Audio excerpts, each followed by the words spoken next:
please come to the hospital right away. Sarah is in critical condition. I pleaded urgently over the phone, my voice shaking with fear for our 6-year-old daughter's life. But instead of rushing to our daughter's side, my husband's harsh words cut through the line like a knife. Stop with the lies and using our daughter's life as bait. You're the worst, he accused callously. I'm not lying. Please believe me, I cried out desperately, met only with a dismissive click of the tongue and his cold promise to have one more drink before considering coming back. By the time I get there, Sarah will probably be fine. Stop bothering me, he spat before hanging up abruptly. I crumpled against the hospital corridor wall, my strength failing as I whispered, Sarah. My name is Holly, and I'm 31 years old. 6 years ago, I married John, who was 42 at the time, after meeting him at work where he was my boss. His competence, fairness, and charm won me over, and after confessing my feelings, we began dating. A year later, he proposed, and I remember tears of joy streaming down my face. Shortly after our wedding, I discovered I was pregnant. We're going to be amazing parents, I remember saying, filled with genuine happiness at the prospect of building a family with the man I admired. But after our daughter Sarah was born, everything changed. John grew distant and began belittling me, dismissing my needs and accusing me of exaggerating when I was unwell or needed help around the house. Nights were the hardest. When Sarah cried, his impatience showed as he'd snap, "She's annoying, put her to sleep quickly." Many times, tears replaced the joy I had imagined for our family life. You're a stay-at-home mom, and you can't even manage the kids while doing your chores. Damn, I picked the wrong one. John's words cut through me sharply. Why would you say that? We're a couple. We're in this together, I protested. I'm out working hard all day. Don't burden me with housework. And your constant complaints about being sick or not getting enough sleep because of the kids. I don't buy it, he retorted coldly. I'm not lying about any of this. Besides, Sarah is our daughter. You need to be involved in raising her too, I pleaded, hoping to reach him. If you need help that badly, hire a housekeeper. That's if you can afford it, of course, he dismissed callously. His accusations stung, but what hurt more was his indifference towards our daughter. The thought of divorce crossed my mind, but as a stay-at-home mom, leaving with Sarah felt daunting. Still, I resolved to be the parent Sarah deserved, one who would protect her no matter what. If something ever happened, it seemed Sarah vaguely understood that her father, John, and I weren't getting along well. Despite this, she grew into a kind child, often gently stroking my head and saying, "Thanks for everything, Mom." Each time, I would lovingly hug Sarah and respond, "Mommy loves you so much, Sarah." But then, suddenly, something precious to me was taken away. It happened on Sarah's 6th birthday. The three of us had planned to celebrate together. I had been busy with preparations all morning and was nearly finished by 3 p.m. Just as I was about to leave to buy her birthday cake, I received a call from John. I got roped into a night out with my colleagues. "I'll be home," John's voice came through the phone. "Wait, today is Sarah's birthday. You promised you would be home," I pleaded. "Can't be helped. I was invited out. I'm quite popular, you know," John replied with a smug laugh. "Popular, my foot. They probably just want you to pick up the tab," I retorted, frustration creeping into my voice. I've told him countless times to stop footing the bill for his colleagues' nights out, but John never listens. He just says, "Who else is going to pay? I'm the boss." "Can't you please come home for Sarah? She's been looking forward to celebrating her birthday with you," I begged.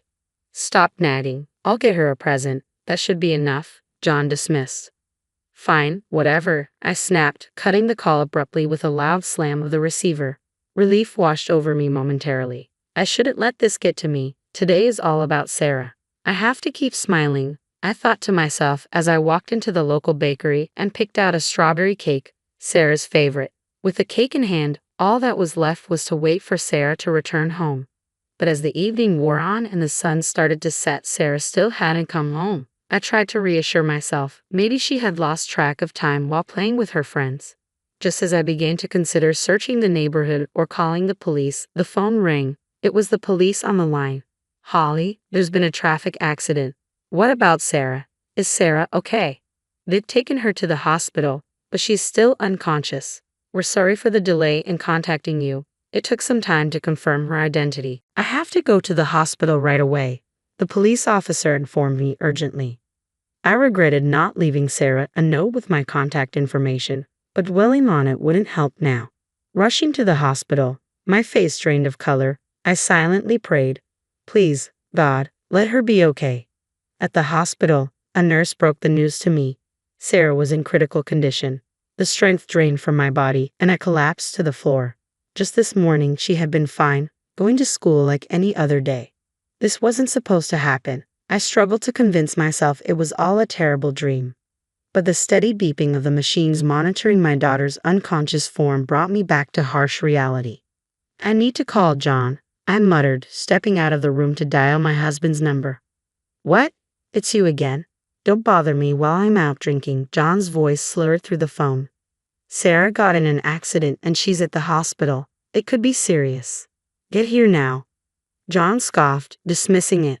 "Yeah, right. Another one of your stories. You're just upset because I missed her birthday. Stop making things up." "I'm not lying. Please come to the hospital now. Sarah's in critical condition," I pleaded desperately. "Stop holding a grudge against me. You're being ridiculous," John retorted callously. "Please, just come. Sarah might not make it," I cried, tears streaming down my face. I found myself pleading through the tears, overwhelmed not just by sadness but by the disbelief that my husband could accuse me of lying and show no concern for our daughter in such a dire moment. Fine, I understand. I'll have one more drink, then I'll come back. By then, Sarah will have miraculously woken up and be peacefully asleep in bed. I'm tired of your lies. Don't call me again. Bye." "Wait," I shouted, but he had already hung up. In the hospital room, I sat, tears streaming down my face as I waited for Sarah to wake up. But she never did. Her birthday became the day she left us forever. "Why? Please open your eyes," I pleaded, my voice trembling with grief. No matter how much I called out to her, no matter how many times I touched Sarah's lifeless body, she never responded with a smile. Sarah was such a good girl. She was shy, but always caring and thoughtful towards others. A true angel. Why did she have to lose her life, Sarah? I collapsed in tears in the hospital room, oblivious to the people around me. In the end, my husband never showed up at the hospital that day. On the day of the funeral, the sky hung heavy with clouds, as if it too mourned. John's colleagues and bosses attended the service, faces familiar from earlier encounters, but this was not how I had imagined meeting them again. Throughout the day, my friends took turns consoling John and me, though approaching me was difficult in my weakening state. Each time someone spoke to John, he put on a dramatic show of tears, lamenting, "I can't believe Sarah's gone," and then shifting blame with, "If my wife had called me sooner that day, maybe I could have seen her while she was still alive. You're the one who accused me of lying and didn't bring me home. You're not even crying for real," I observed quietly, numb to any anger toward him. All I wanted was to bid Sarah a peaceful farewell with all my heart. As the funeral approached its conclusion, John leaned in and whispered to me, "All right, now it's time for us to get divorced. You'll finally be free." Taken aback by his sudden statement, I glared at him, biting my lip, but he quickly excused himself to smoke outside. Amidst the whirlpool of emotions as I continued to express gratitude to the attendees, a woman approached me. "Holly, my deepest condolences. I never imagined something like this would happen," said Kay, a colleague of John's and my closest friend from my office days. She came close and gently rubbed my shoulder. In that moment, I felt a slight sense of solace in my heart. 3 days after the funeral, I received a call from Kay. A few days later, we met at a cafe near my home. She was very concerned about me, asking if I was eating properly and sleeping enough. Her caring gesture meant the world to me. To be honest, I hate being the bearer of bad news, but on the day Holly had that accident, I was with John and some colleagues, and I saw when Sean picked up your call. "Is that so?" I replied, urging him to continue. "You should have pushed him harder to go to the hospital. I blame myself for not being more insistent." "You don't need to apologize, Kay. I know you encouraged him to go, and that means a lot." "Okay, I'm sorry." And I was hesitant to bring this up, but Kay also mentioned John's recent behavior. She suspects he might be having an affair with a young colleague named Lee at work. After everyone left that night, it seems he was alone with Lee. I hate to say it, but there have been rumors at the office about John and Lee. People think they might be having an affair. I see. The realization that I was the only one unaware of this, manipulated by John, filled me with anger. Okay, there's something I want to ask you. Yeah. You want to gather evidence of John's infidelity, right? I'll help. Okay. My longtime friend from my office days already knew what I needed. With case support, I resolved to gather evidence of my husband's affair at work. A week later, Kate provided more details about John's affair.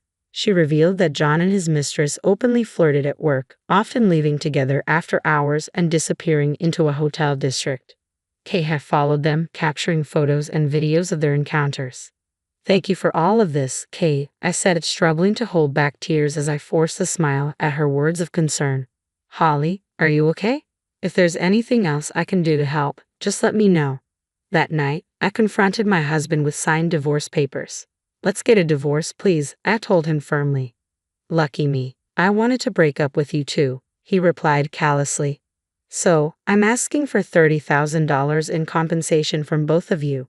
What? That's too much just for a divorce, he protested. You're all about money, John retorted defensively. I also know about your affair and I have solid proof. I showed him the photos and videos of him with Lee that Kay had captured. There was a brief moment of shock on his face before he regained his composure and glared at me. Very clever. You're quite the intimidating woman. Anyone can doctor photos these days. Which detective agency did you hire? He scoffed. I anticipated you'd say that. Just then, Kay walked in from the adjacent room. Concerned for my well-being, she insisted on staying close by and had been waiting there. My husband was visibly startled by her unexpected presence.